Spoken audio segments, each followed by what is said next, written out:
संविधान सभा में जितनी तीखी गरम बहसें भाषा के सवाल को लेकर हुईं, उतनी किसी और विषय पर नहीं हुईं। देश की राजभाषा, प्रदेशों की राज्य भाषा, मुख्तलिफ सूबों के बीच संपर्क की भाषा जैसे टेढ़े सवालों पर तमाम तरह के विचार थे, तमाम तरह की बातें। पर देश की भाषा और ख़ास करके हिंदी, हिंदुस्तानी और अंग्रेज़ी को लेकर तो झगड़ा संविधान सभा के बनते ही शुरू हो गया था। 10 दिसंबर 1946 को संविधान सभा की दूसरी बैठक में ही जब प्रोटेम स्पीकर डॉक्टर सच्चिदानंद सिन्हा अध्यक्षता कर रहे थे, एक अजब बखेड़ा खड़ा हुआ। सभापति महोदय, मैं चाहता हूं कि संशोधन में क्या मैं माननीय सदस्य से ये पूछ सकता हूं कि क्या वो अंग्रेजी नहीं जानते? मैं अंग्रेजी जानता हूं, मगर हिंदुस्तानी में बोलना चाहता हूं। बहुतेरे सदस्य हिंदुस्तानी नहीं जानते। उदाहरण के लिए श्री राजगोपालाचारी को ही ले लीजिए। जो हिंदुस्तानी नहीं जानते उन्हें हिंदुस्तान में रहने का अधिकार ही नहीं है। जो लोग यहाँ भारत का विधान निर्माण करने के लिए आए हैं और हिंदुस्तानी नहीं जानते, वे इस सभा के सदस्य होने योग्य नहीं है। बेहतर होगा कि वो सभा छोड़कर चले जाए। ऑर्डर। सभापति महोदय, मेरा संशोधन यह है कि प्रोसीजर कमेटी अपने नियम पहले हिंदुस्तानी में बनाए और उसके बाद उसका अंग्रेजी में अनुवाद किया जाए। प्लीज। एक भारतीय होने के नाते मैं ये अपील करता हूं कि जो इस देश को आजाद करने के लिए तुले हैं, उसके लिए संघर्ष कर रहे हैं, उन्हें अपनी भाषा में सोचना और बोलना चाहिए। Order. I do not permit you to proceed anymore. आपको मेरी बात सुननी पड़ेगी। Resume इस your देश की seat भाषा now. हिंदुस्तानी ही होगी। Resume your seat just now. Dhulekar साहब, आप जो कहना चाहते थे आप कह चुके हैं। देखिए पंडित जी, अब मेहरबानी करके इस हाउस की इज्जत रखिए और अपनी जगह पर बैठ जाइए। धुलेकर साहब, हाउस में इज्जत रखना बहुत जरूरी है। ये कोई झांसी की आम सभा नहीं है जहां जोर जोर से भाइयों और बहनों चिल्लाकर भाषण झाड़ना शुरू कर दें। समझे? आइए, चलिए। देखिए पंडित जी, चलिए। पंडित नेहरू चाहते थे कि हिंदुस्तानी देश की राजभाषा बने। बरसों से महात्मा गांधी भी भारत भर में हिंदुस्तानी जबान और नागरी लिपि के प्रचार प्रसार में लगे हुए थे। वो जानते थे कि एक दिन आज़ाद हिंदुस्तान में हमें राष्ट्रभाषा और राजभाषा का सवाल सुलझाना होगा। और अपनी शहादत के थोड़े ही दिनों पहले उन्होंने हरिजन अखबार में इस बात पे लिखा भी था। हिंदुस्तानी भाषा को न संस्कृत निष्ठ हिंदी बनाना चाहिए,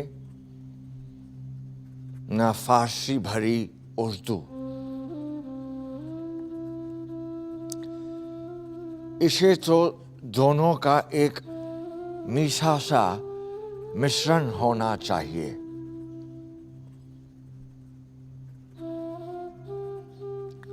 हिंदुस्तानी में दूसरे इलाकों की बोलियों से भी शब्द लेने चाहिए और अगर जरूरत पड़े तो विदेशी भाषाओं से भी। हाँ, अगर वो लफ्ज आसानी से राष्ट्रभाषा में घुल मिल सकें तो।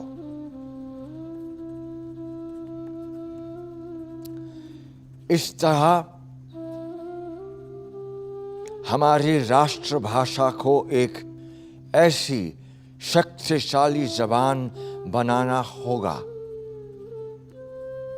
जो सारे इंसानी विचारों को और जज्बों को बयान कर सके।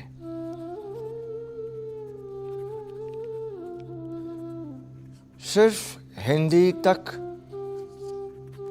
या उर्दू तक अपने आप को सीमित रखना तो देश की अक्ल और आत्मा के साथ अपराध होगा। मार्च 1947 में ही फंडामेंटल राइट्स सब कमेटी की बैठक में ये तय किया गया कि हिंदुस्तानी संघ की राजभाषा और सरकारी कामकाज की भाषा होगी, जिसे नागरिक अपनी पसंद से देवनागरी या फारसी लिपि में लिख सकेंगे। अंग्रेजी तब तक दूसरी राजभाषा होगी जब तक संघ इसे कानूनन ज़रूरी समझे। पर जैसे ही देश हिंदुस्तान और पाकिस्तान में बटा, हिंदुस्तानी ज़बान भी बट गई, हिंदी वालों में, उर्दू वालों में। और क्योंकि पाकिस्तान ने उर्दू को अपनी राष्ट्रभाषा घोषित कर दिया था, हिंदी वालों ने तो ठान लिया कि उर्दू को वो पाकिस्तान भेज कर ही दम लेंगे। सभापति महोदय, अब जबकि हिंदुस्तान के 2 टुकड़े हो ही चुके हैं, तो हम इस बात को देखना चाहते हैं कि जो कॉन्स्टिट्यूएंट असेंबली बनी थी और उसका जो दृष्टिकोण था, क्या वो वैसा का वैसा आज भी रहना चाहिए या उसमें कुछ तब्दीली होनी चाहिए। उस वक्त मैंने कहा था कि हमारी असेंबली की भाषा हिंदुस्तानी होनी चाहिए। मैं आपके सामने अब ये बात पेश करूंगा कि आप कृपा करके इस पर विचार करें कि अब हमारी भाषा और उसके साथ क्या स्क्रिप्ट या लिपि होनी चाहिए। मिस्टर धूलेकर, मैं समझता हूं जो सवाल हमारे सामने पेश हैं, आप उससे बहुत दूर चले गए हैं। इस वक्त जो चीजें हमारे सामने पेश हैं, उसके संबंध में क्या कहना चाहते हैं आप? उस वक्त तो डॉक्टर राजेंद्र प्रसाद ने श्री आर.वी. धुलेकर को चुप कराकर बैठा दिया, पर 2 दिन बाद हुई कांग्रेस सदस्यों की एक मीटिंग में ये प्रस्ताव रखा गया कि अब से हिंदुस्तानी नहीं, हिंदी राजभाषा होगी। कुछ लोगों ने इसका विरोध भी किया, पर बात जब वोट पर आई तो 32 के मुकाबले 63 वोटों से हिंदुस्तानी हार गई और हिंदी जीत गई। 27 मार्च 1948 को जब ड्राफ्टिंग कमेटी फिर मिली तो आबो हवा बहुत बदल चुकी थी। It seems Mr. K. Munshi has sent us a resolution passed in a meeting of the Congress members regarding the question of a link language. ये बताइए और क्या लिखा है इस रेजोल्यूशन में? Well, it says that the word Hindustani should be replaced by the word Hindi in all our drafts. पर हम ऐसा करने पे बाध्य नहीं है। हमारे सामने और भी कई अनुमोदन संशोधन पड़े हैं, जैसे कि डॉक्टर सच्चिदानंद सिन्हा जी के amendment. In my legal opinion, the amendments moved by Dr. Sachidanand Sinha, Seth Govind Das, and Mr. Thakurdas Bhargav involve matters of policy, and we must therefore refer them to the Constituent Assembly. But the resolution sent by Mr. Munshi is a matter of procedure, and this committee can take a decision about that. और आपका क्या कहना है doctor Ambedkar? If you ask me, I will say we cannot deny the fact that Congress has an indisputable majority. And if they are bent upon changing Hindustani to Hindi, we will have to come around sooner or later. Then why not sooner than later? इस तरह बिना संविधान सभा की सहमति के drafting committee ने हिंदुस्तानी शब्द हटाकर अपने मसौदों में हर जगह हिंदी लिखना शुरू कर दिया। ऐसे माहौल में 5 नवंबर 1948 को जब संविधान सभा के सामने ड्राफ्ट कॉन्स्टिट्यूशन रखा गया तो कई सदस्यों के लिए बाकी चीजों के मुकाबले भाषा का सवाल ही सबसे बड़ा मुद्दा बन चुका था। महोदय, मेरा मत है कि हिंदी और केवल हिंदी इस देश की राष्ट्रभाषा हो सकती है। हिंदी बनाम हिंदुस्तानी का विवाद अब समाप्त हो चुका है, क्योंकि संविधान की धारा 99 के अनुसार केवल 2 भाषाएं हैं, अंग्रेजी और हिंदी, जिनमें संसद की कार्रवाई हो सकती है। जहां तक दक्षिण भारत के नागरिकों और सदस्यों का सवाल है, मैं स्वीकार करता हूं कि कुछ वर्षों तक कार्यवाही को अंग्रेजी में चलाना होगा। उन पर हम जबरदस्ती कुछ लाद तो नहीं सकते, मगर अंत में हिंदी ही हमारी राष्ट्रभाषा होगी और साथ में देवनागरी हमारी राष्ट्रलिपि। हिंदी वाले अपनी संख्या शक्ति पर इतराते हुए जीत मनाने लगे, पर दूसरे लोग बहुत ठगा हुआ महसूस कर रहे थे। कुछ ने तो भाषा के सवाल पर देश के टूट जाने की भी बात कर डाली। I would, sir, convey a warning on behalf of the people of South India, because there are already elements there who want separation, and it is up to us to firmly try and keep those elements down. And my friends in UP, do not help in any way by repeatedly flogging their idea of Hindi imperialism. Sir, it's up to my friends in UP to have an undivided, unbroken whole India, or it's up to them to have only a Hindi India. दक्षिण ही नहीं, बंगाल के लोग भी उसी तरह आहत थे। The protagonists of Hindi, in their enthusiasm, have gone too far. It is no use repeating ad nauseum the new dictum that independence will be meaningless if we do not all start talking in Hindi or conducting official business in Hindi from tomorrow. It is not only ridiculous, but also totally absurd. और पंजाब वाले भी अपनी जबान को लेकर चिंतित थे। जब तक ये सवाल इस शक्ल में मेरे सामने नहीं आया था, मैं हिंदी और हिंदुस्तानी में कोई फर्क नहीं समझता था। इस सिलसिले में मुझे अपना ही पंजाबी का एक शेर याद आता है, चंगा है सी अनजानिया, सपना पई जब जानिया। यानी जब तक नहीं पता था तब तक ठीक था, जानते ही झंझट में पड़ गया। जबान के मुतालिक में मैं ये कहना चाहता हूं कि ये जो आइन है, मैंने इसका उर्दू तर्जुमा देखा है और हिंदी के तर्जुमे के बारे में जो हिंदी के हामी हैं, उन दोस्तों से बातें की हैं, वो भी हिंदी के तर्जुमे से मुझे इसका मतलब नहीं समझा सके। खुद पंडित नेहरू ने जब डॉक्टर रघुवीरा का किया कॉन्स्टिट्यूशन का हिंदी अनुवाद पढ़ा तो डॉक्टर राजेंद्र प्रसाद से कहा, सच बात तो ये है कि इस ट्रांसलेशन का एक लफ्ज भी मेरे पल्ले नहीं पड़ा है। पर फिर भी हिंदी के उग्रपंथी हर मौके पर हिंदी हिंदी करने से बाज ही नहीं आ रहे थे। 30 जुलाई 1948 को सभा में जब बात लोकसभा और राज्यसभा के कर्मचारियों के सर्विस कंडीशंस पे चल रही थी, सेठ गोविंद दास अचानक हिंदी को लेकर खड़े हुए। सभापति जी, इससे पहले कि हम आगे बढ़ें, मैं एक बात की और आपका ध्यान आकर्षित करना चाहता हूं। जब से हम लोग यहां आए हैं, तब से राष्ट्रभाषा के संबंध में तरह तरह की बातें सुन रहे हैं। कहा जा रहा है कि राष्ट्रभाषा का सवाल पार्लियामेंट के ऊपर छोड़ दिया जाएगा। मैं चाहता हूं कि आप इन अफवाहों का खंडन करें। Sir, to spring such a subject upon the audience all of a sudden is against all order and procedure. Hindi वालों का हमला जारी था। एक सन्यासिन ने तो हिंदी को राष्ट्रभाषा बनाने और हिंदुस्तान का नाम भारत रखने के लिए आमरण अनशन तक कर डाला। जब पंडित नेहरू ने जाकर समझाया, तब उसने अपनी भूख हड़ताल तोड़ी, पर साथ ही ये बयान भी दे दिया कि प्रधानमंत्री जी ने मेरी सारी मांगें मान ली हैं। ऐसे हालात में एक विशेष कमेटी बनाई गई और श्री के.एम. मुंशी और श्री गोपाल स्वामी अयंगार को कोई ऐसा फॉर्मूला इजाद करने का काम दिया गया जिससे भाषा के सवाल पर सब संतुष्ट हो सकें। इस बात से भी कई लोग चिढ़ गए थे कि इस कमेटी में हिंदी वाले क्यों नहीं हैं। पर सच ये था कि इतने विरोध और विषैले माहौल में भी मुंशी अयंगार कमेटी ने इस असंभव काम को लगभग संभव कर दिखाया था। मुंशी अयंगार के सुझाव 12 सितंबर को सदन में पेश किए गए।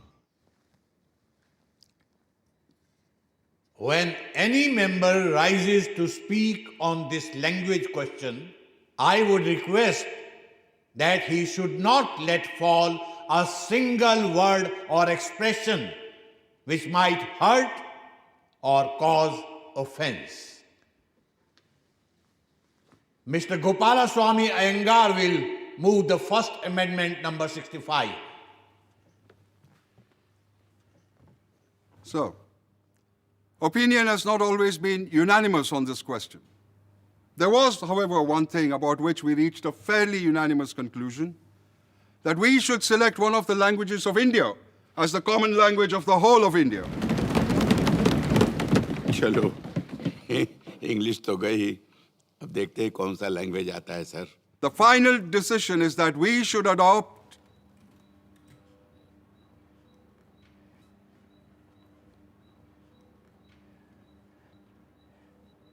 Hindi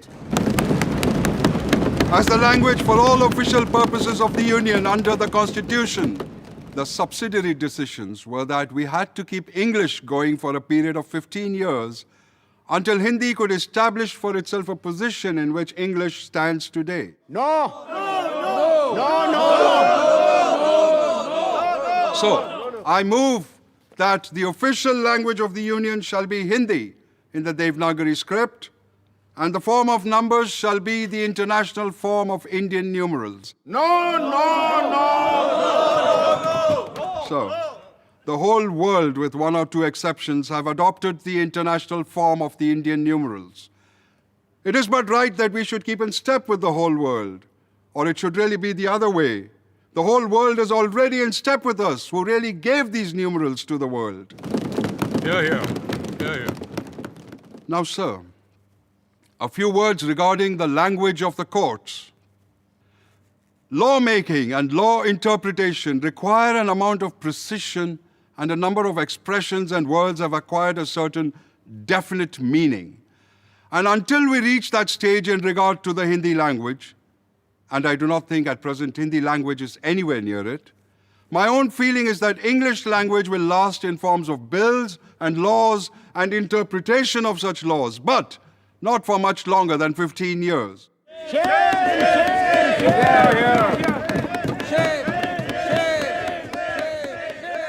हिंदी के अतिरेकी इस फैसले से नाखुश थे, पर अपनी मेजॉरिटी से बड़े आश्वस्त भी थे।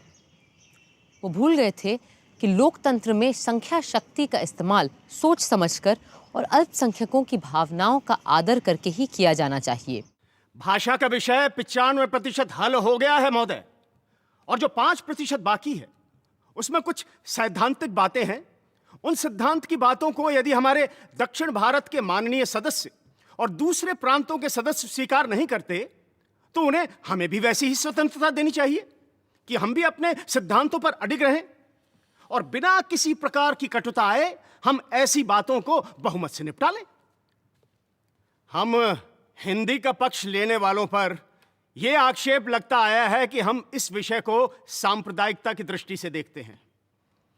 हम उर्दू से प्रेम रखते हैं, मगर उर्दू भाषा ईरान और अरब की तरफ देखती रही है। उर्दू भाषा केवल मुसलमानों की अकेली भाषा है, यह मैं नहीं कहता, मगर मैं यह अवश्य कहूंगा कि हिंदी के समर्थक सांप्रदायिक नहीं हैं। जो उर्दू का समर्थन करते हैं वे सांप्रदायिक हैं। यह बात सत्य है कि सेकुलर स्टेट को हमने मान लिया है, मगर हमने इसका यह अर्थ तो कभी नहीं समझा कि सेकुलर स्टेट मानना अनेक संस्कृतियां मानना है। इस देश में हजारों वर्षों से एक ही संस्कृति चली आई है और यह परंपरा अभी तक कायम है। इस परंपरा को रखने के लिए और इस बात का खंडन करने के लिए कि हमारी दो संस्कृतियां हैं, हम इस देश में एक भाषा, एक लिपि रखना चाहते हैं। और यूं भाषा का सीधा सादा सवाल एक मजहबी सवाल भी बना दिया गया। You cannot make a language suitable for a modern world simply by a legislative vote. The suitability of the language requires great thinkers, great writers, philosophers, literateurs, dramatists, scientists, and many others. So I believe, without giving any offense, that Hindi is a language which is in a very rudimentary condition in this respect. And I submit that besides Hindi, there are other claimants. Naziruddin Ahmad साहब, हम संस्कृत पर और संस्कृत में आपके विचार सुनना चाहते हैं। Thank you very much for anticipating me. If we have to adopt, why should we not adopt world's greatest language? और इसे राष्ट्रभाषा के रूप में अपनाना चाहिए या नहीं, क्योंकि आजकल संस्कृत कोई बोलता तो है नहीं। Yes. And for that simple reason that it is impartially difficult to all. Bengal के श्री नजीरुद्दीन अहमद संस्कृत के विद्वान थे और हिंदी भी जानते थे, पर हिंदी न जानने वाले दक्षिण के मेंबरान के हाल तो और नाजुक थे। Sir, my respectful submission is that today Hindi is only a regional language and a provincial language. And just because it is being spoken by about 10 crores of people out of 32 crores, we are raising it to the level of common language. I would call all languages spoken in India as our national languages. खुद UP से आए हिंदुस्तानी भाषी जनाब हिफ्जुर रहमान भी पशो पेश में थे। जनाबे वाला, मुझे याद है और मैं भूला नहीं हूं कि जब 30 जनवरी को वो अजीम और बहुत बड़ा हादसा पेश आया जब किसी जालिम ने गांधी जी को हमसे छीन लिया। उस हादसे से तकरीबन 3 रोज पहले गांधी जी से बिरला हाउस में मेरी बात हुई थी। तब महात्मा गांधी ने मुझसे कहा था कि मुल्क में अमन हो गया है और मुझे बहुत खुशी हुई है कि जिस तरह आपने दिल्ली में अमन कायम करने के लिए मेरा साथ दिया है, उसी तरह हिंदुस्तानी ज़बान के प्रचार के लिए भी हिंदुस्तान भर में कोशिश करनी होगी और इसमें आप लोगों को मेरा साथ देना होगा। उस वक्त मैंने उनसे कहा था, हम आपके साथ हैं। लेकिन आज यहां पर हिंदी को उसी हिंदुस्तानी की जगह रखा जा रहा है और गांधी जी के और कांग्रेस के 30 साल तारीख के खिलाफ गलत कदम उठाया जा रहा है। ये मालूम हुआ है कि हिंदी का मतलब उस जबान से है जो संस्कृताइज्ड हो, जिसमें उर्दू, अरबी, फारसी के अल्फाजों की जगह नए अल्फाज लाए जाएं। मेरे भाई सेठ गोविंद दास जी ने कहा कि उर्दू से उन्हें बहुत प्रेम है, लेकिन उर्दू मुसलमानों की जबान है। श्रीमान, मैंने ये कभी नहीं कहा कि उर्दू मुसलमानों की भाषा है। एक खास फिरके की जबान मानकर ही आपने एतराज किया था। इससे तो बाहर की चीजें ही जाहिर होती हैं। मैं गुजारिश करूंगा कि उर्दू को मुसलमान ना ईरान से लेकर आए, ना स्पेन से और ना अरब से, बल्कि उर्दू हिंदू मुस्लिम की बोलचाल बाजारों, मकानों और गली कूचों से वजूद में आई। क्या आप नहीं जानते कि हाल ही के मजहबी शायर मोहसिन काकोरी ने पैगम्बर इस्लाम सल्लल्लाहु अलैहि वसल्लम की तारीफ की है। वो कहते हैं, सिमत काशी से चला है जानिबे मथुरा बादल, बर्क़ के कांधे पे लाई है सबा गंगा जल, खबर उड़ती हुई आई है जहां में ये अभी के चले आते हैं तीरथ को हवा पर बादल।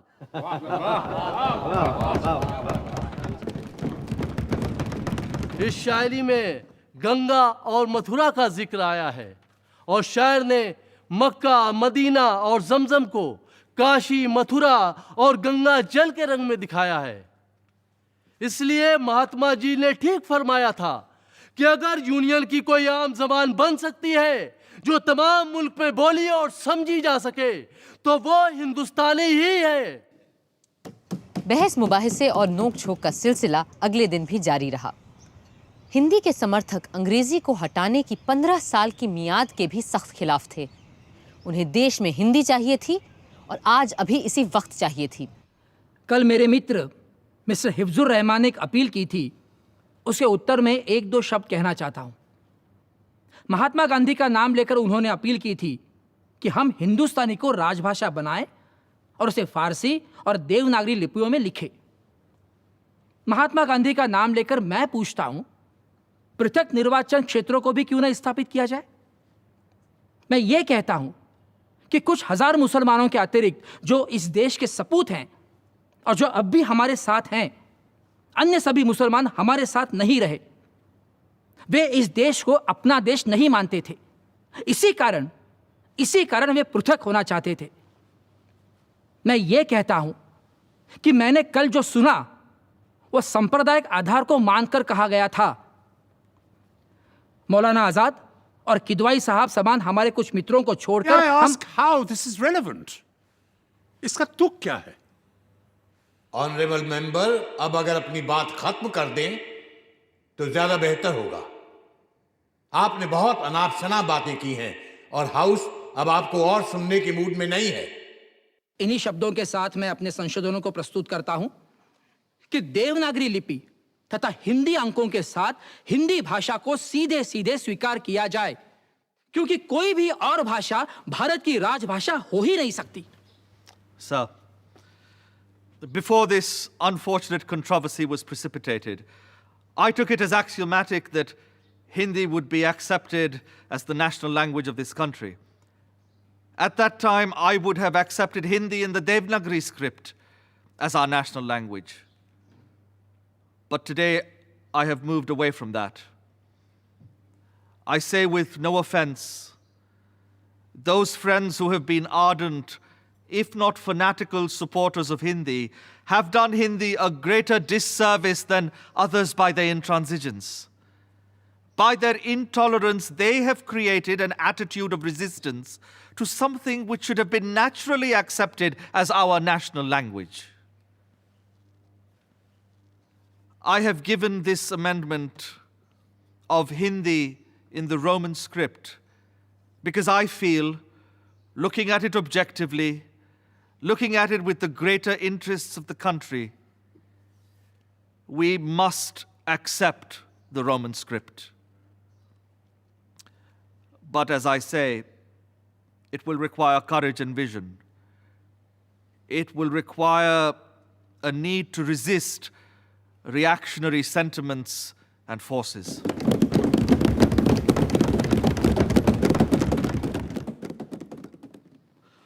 मैं सेठ गोविंद दास जी की तवज्जो उन्हीं की तकरीर की तरफ दिलाना चाहता हूं।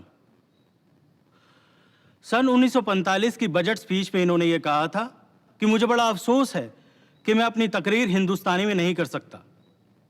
सन 1945 में इनकी जबान हिंदुस्तानी थी, जो आज देवनागरी रस्मुल खत में हिंदी हो गई। इसका कोई जवाब है इनके पास? इसकी वजह यह है कि 1947 के पार्टीशन के बाद पाकिस्तान ने अपनी नेशनल जबान उर्दू होने का ऐलान किया। मैं हिंदी के खिलाफ नहीं हूं, लेकिन जब यहां की जबान हिंदुस्तानी है तो उर्दू के बारे में इतनी नफरत क्यों जाहिर की जाती है? अपनी मेजॉरिटी के जरिए आप इसको एकदम खत्म और बंद क्यों कर देना चाहते हैं? ये कौन कहता है? ये रेजोल्यूशन कहता है। तू मैं सिर्फ भाषा को लेकर ही नहीं थी। संख्याओं के 9 चिन्ह यानी 1, 2, 3, 4, 5, 6, 7, 8, 9 भी संविधान सभा में एक लंबी बहस का बायस बन गए थे। कुल 9 चिन्हों के सवाल पे ऐसा लगने लगा कि देश के 9 टुकड़े न हो जाएं।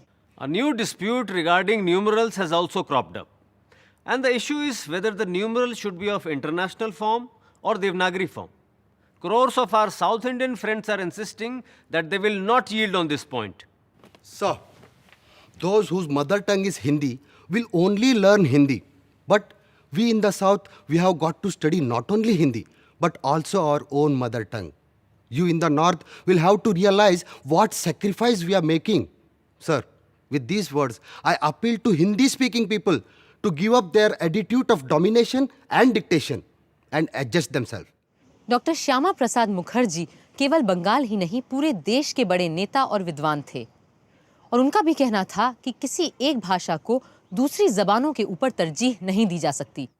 Some of my friends spoke eloquently that a day might come when all of India shall have one language and one language only. Frankly speaking, I do not share that view.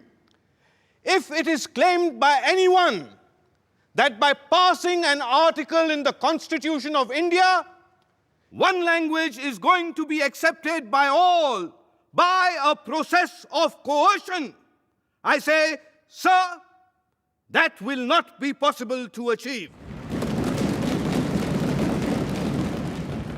Unity and diversity is India's keynote and must be achieved by a process of understanding and consent.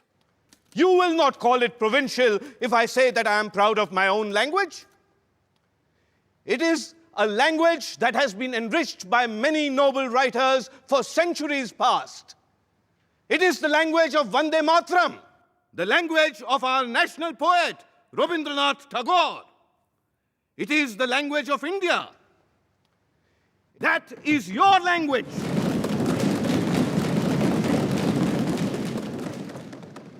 I am sure that the languages of my friends from the South and the West, of which they are so proud, also have great records which must be safeguarded and protected in ample measure. Much has been made about the numerals. We are having a minor war over numerals. The continuance of the international numerals, which have come back to the country of their birth in somewhat modified form, is vitally necessary for our own interest.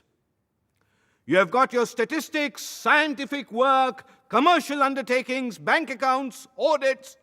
You have so many other things in respect of which the use of international numerals is necessary. All that we have recommended is the acceptance of a formula which we feel is fair and just to all. गैर हिंदी भाषी लोग सिर्फ इतनी मांग कर रहे थे कि संख्याओं को अंतर्राष्ट्रीय ढंग से लिखने की छूट दे दी जाए, पर कुछ लोग इतनी छूट देने के लिए भी तैयार नहीं थे। What is all this nonsense about Hindi numerals, I say?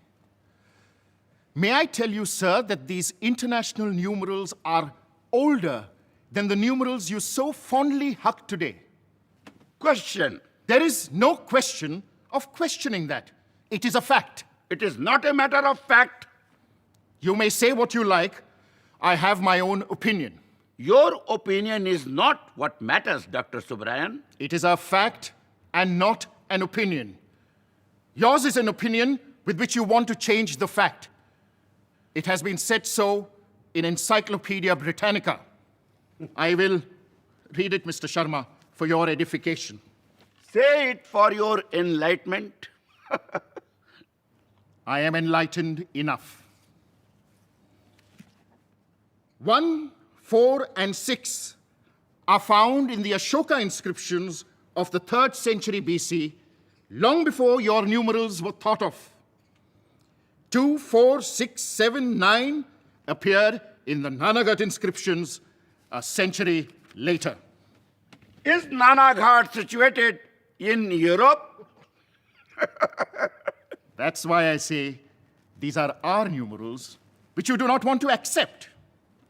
I am only proving that these numerals originated in India and nowhere else. 2, 3, 4, 5, 6, 7, and 9 in the Nashik cave of the 1st and 2nd century of our era. Have you seen these caves in Nashik? I am not going to enter into an argument. We from the South, wanting a national language, wanting to be in tune with all of you from north of India, agreed to swallow 95% of what you wanted. And yet, you want the balance 5% also? Because we believe in the Tamil proverb, a hare has 3 legs.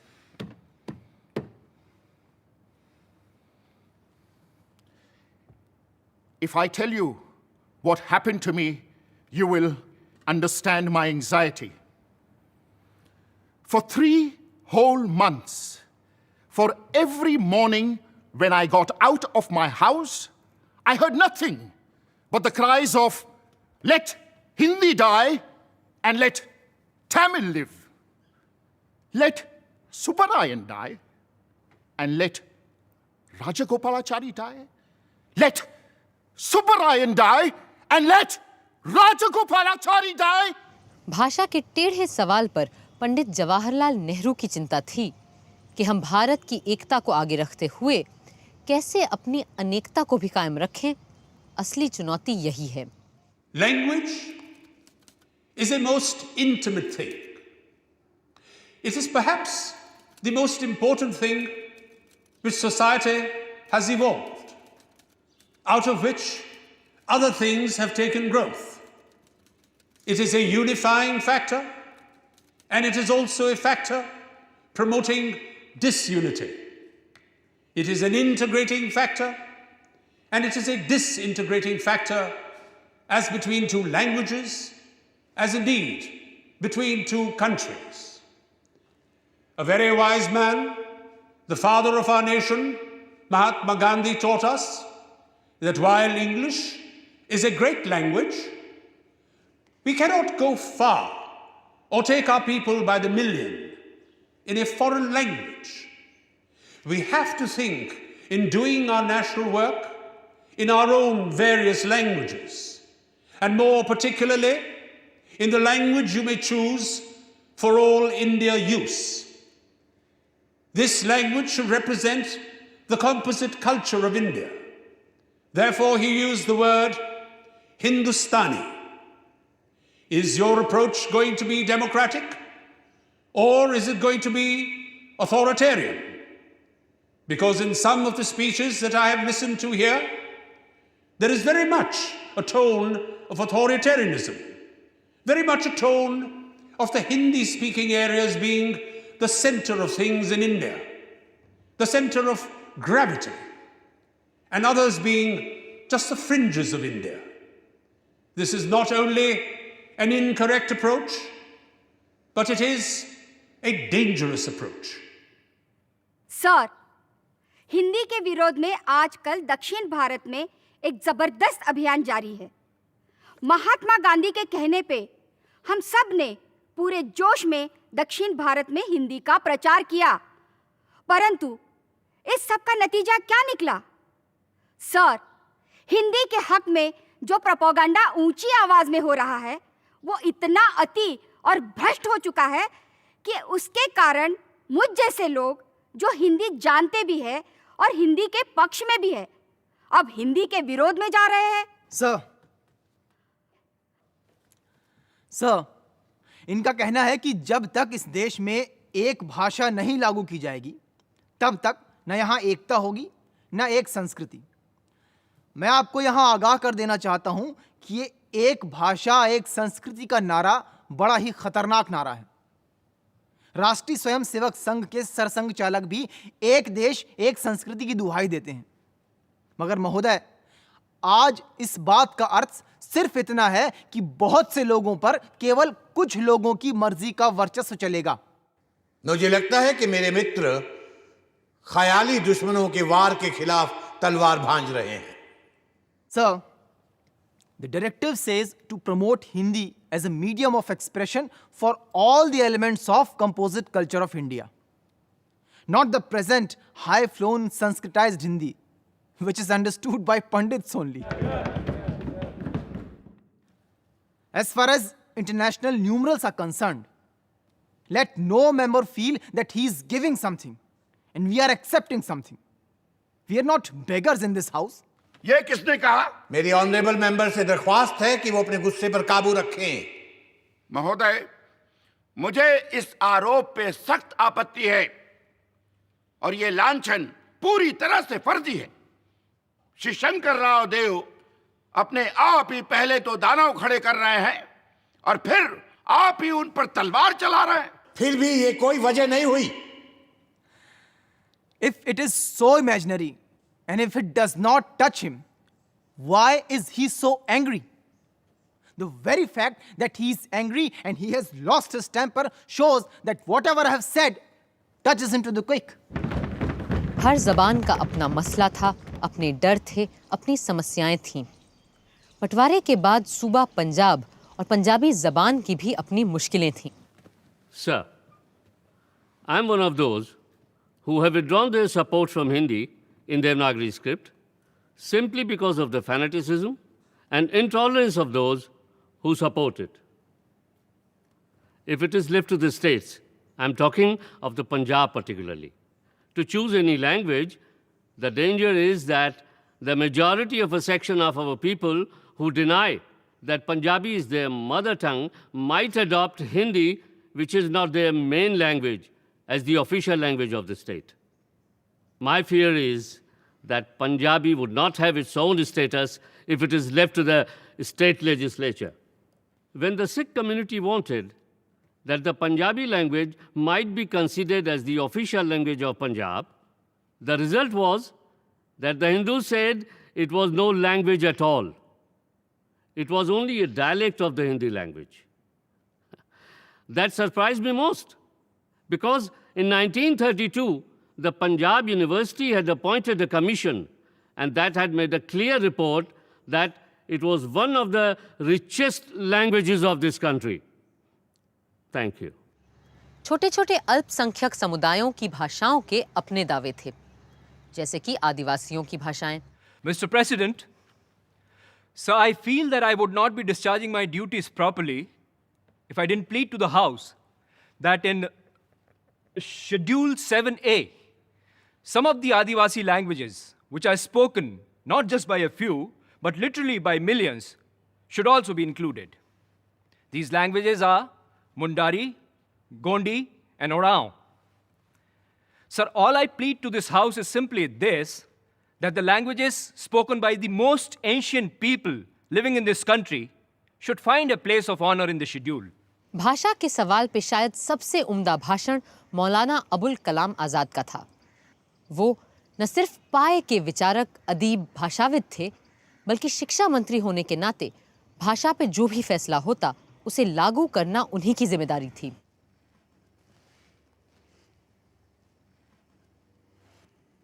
अगर हम सब ये चाहते हैं कि अंग्रेजी की जगह हमारी वतन की जबान तमाम मुल्क, तमाम कौम की जबान हो, तो इसके सिवा हमारे सामने कोई चारा नहीं कि एक मुद्दत तक हम सब्र और इंतजार करें और अंग्रेजी को कायम रखते हुए वतनी जबान की तालीम बढ़ाने की कोशिश करें। अब एक मुल्क या कौम की जिंदगी में 15 बरस की मुद्दत कौन सी बड़ी मुद्दत हुई, ये तो 15 दिन से भी ज्यादा नहीं।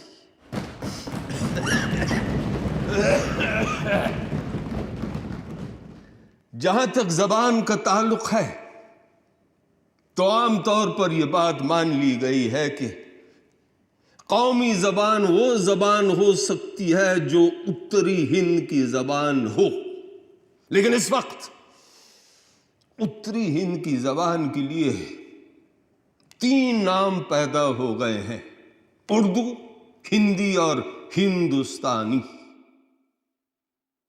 हिंदुस्तानी अपने वसी दामन में उत्तरी हिंद की जबान के तमाम रंग और रूप ले सकती है। उसमें हिंदी भी आ सकती है, उसमें उर्दू भी आ सकती है और इसके सिवा एक नए फैलाव की गुंजाइश भी रह जाती है। हिंदुस्तानी किसी भी अंसर को खारिज नहीं करती, बल्कि हर चीज को अपने अंदर समेट लेती है। इल्मी जबानें इस तरह नहीं बना करती जिस तरह बनावटी उसूलों और पाबंदियों के जरिए एक चीज बनाई जाती है।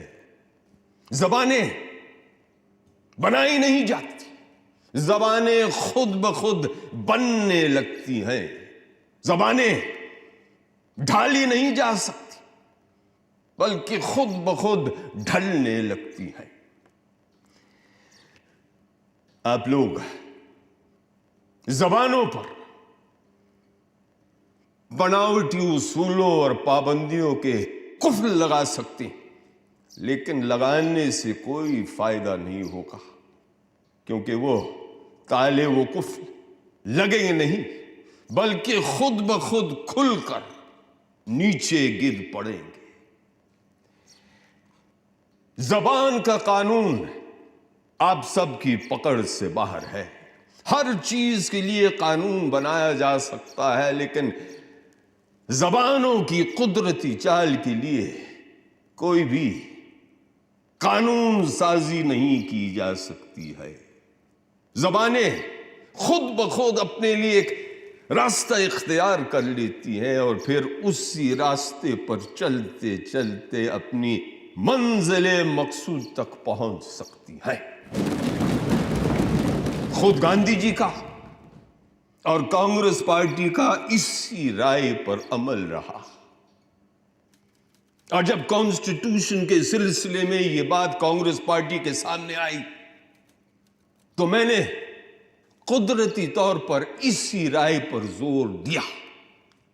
मुझे तवक्को थी कि कम से कम कांग्रेस के पुराने साथी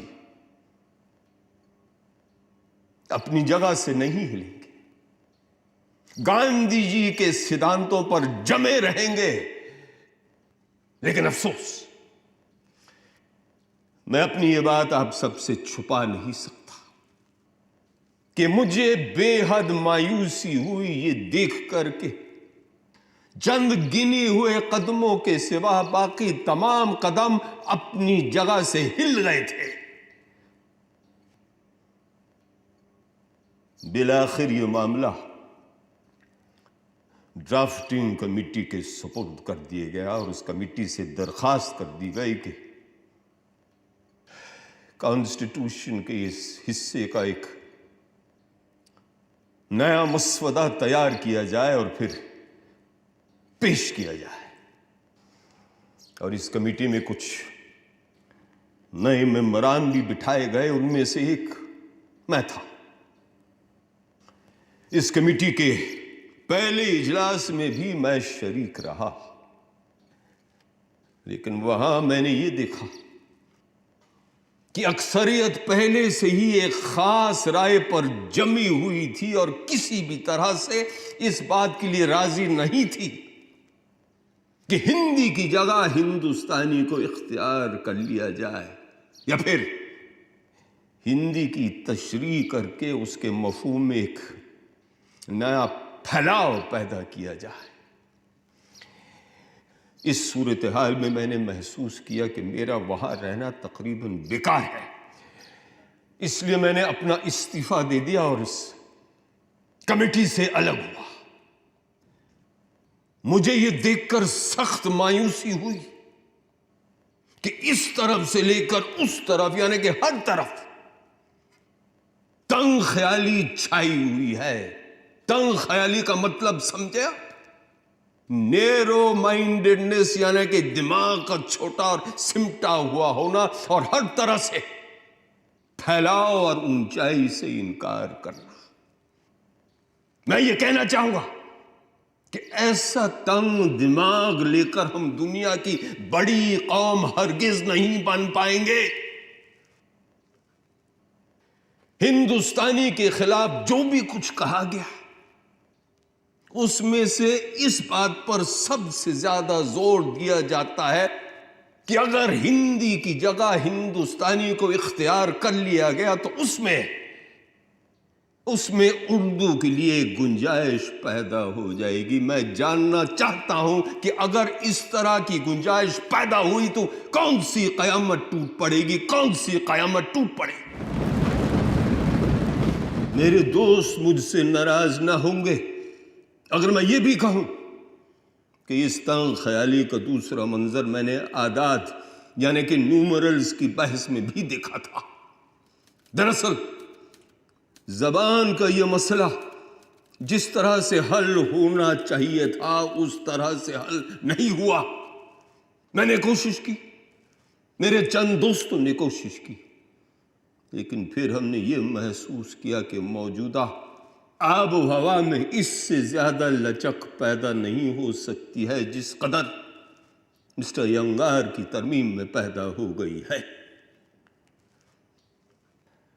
लाए उस बुत को इल्तिजा करके कुफ्र टूटा खुदा खुदा करके।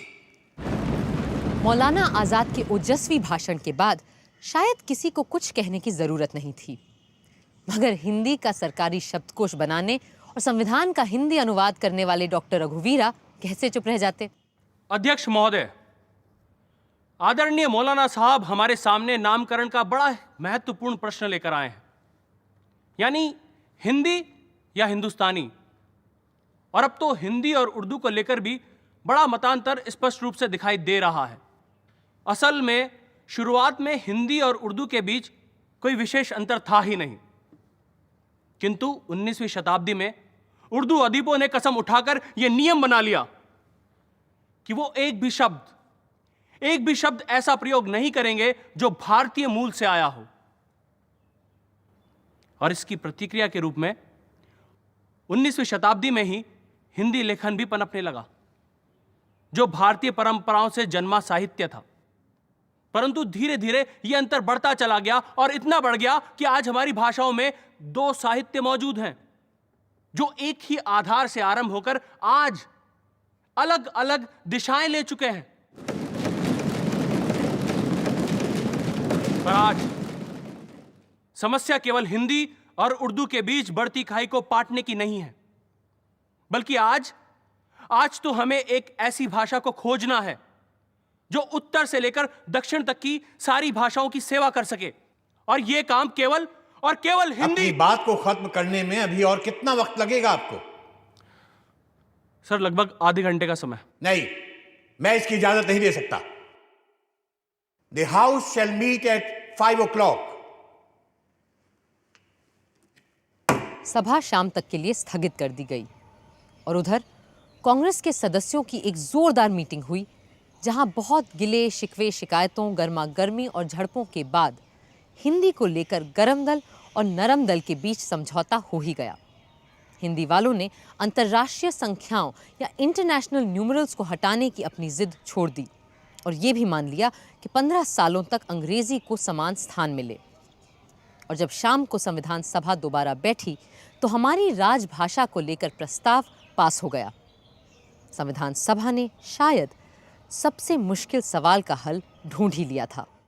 I think we have adopted a chapter for our constitution which will have very far-reaching consequences in building up the country as a whole. We wanted our friends from the South to accept Hindi, and they accepted it. And we wanted them to accept the Devanagari script, and they have accepted it. They want us to accept a different form of numerals. And why should there be any difficulty in accepting it? We have done the wisest thing possible. And I'm glad, I'm happy, and I hope posterity will bless us for this.